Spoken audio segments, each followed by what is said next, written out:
இந்த ஒரு மாசமா நான் பார்த்துட்டு தான் சார் இருக்கேன். இந்த அரசு வந்து என்ன பண்றாங்க, அவங்களுடைய செயல்பாடுகள் எப்படி இருக்குன்னு தான் உங்களுடைய கேள்வி. என்ன பொறுத்த வரைக்கும் ரொம்ப நல்லா இருக்கு, சூப்பராகவே இருக்குன்னு சொல்லலாம்.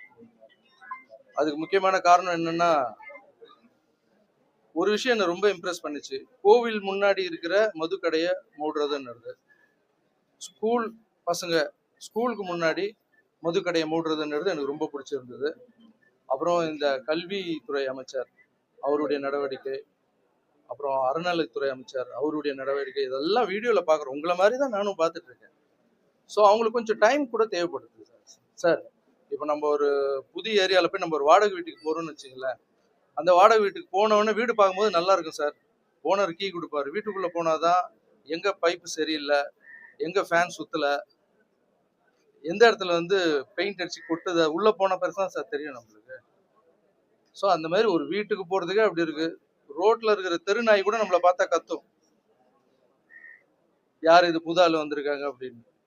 அந்த தெருநாய் இருக்குல்ல, அதுக்கு பிடிச்ச பிஸ்கெட் போடணும். ஒரு சில தெருநாய்ங்கெல்லாம் பார்த்தீங்கன்னா பிஸ்கெட் சாப்பிடாது, பிரியாணி தான் சாப்பிடும், நான்வெஜ் தான் சாப்பிடும். அதுக்கு பிடிச்ச மாதிரி செஞ்சு அதை போட்டு அது நம்மளை கத்தாம பார்த்துக்கணும். ஒரு நாய்க்கோ ஒரு வீட்டுக்கே இவ்வளோ ஆகுதுன்னா, ஒரு நாட்டை கொடுத்துருக்கீங்க, கொஞ்சமாவது டைம் கொடுங்க, பாசிட்டிவா திங்க் பண்ணுங்க. புதுசா அரசு வேணும், அரசு வேணும், மாற்றம் வேணும், மாற்றம் வேணும்னு கேட்குறீங்க. மாற்றம் வந்துடுச்சு, மாற்றத்துக்கு கொஞ்சமான டைம் கொடுக்கணும்வா? ஒரு வாடகை வீட்டுக்கே நம்மளுக்கு இவ்வளவு கஷ்டப்பட வேண்டியது இருக்கு. ஒரு அரசாங்கத்தை புதுசா கொடுத்துருக்காங்க. சோ என்னை பொறுத்த வரைக்கும் அவங்களுக்கு கொஞ்சம் டைம் கொடுத்தா நல்லதுன்னு நினைக்கிறேன்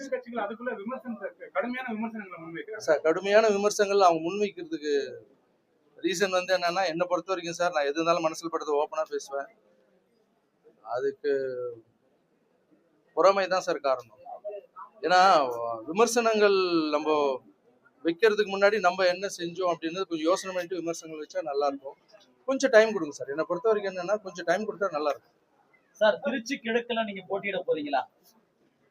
திருச்சி கிழக்குல போட்டு சார், நான் முதல்ல அரசியல் வரனா இல்லையான்னு நான் எங்க அம்மா முன்னாடியும் எங்க ரசிகர் முன்னாடியும் சொல்றேன்னு சொல்லியிருக்கேன். அது சொன்னப்புறம் அதை பத்தி பேசுவேன்.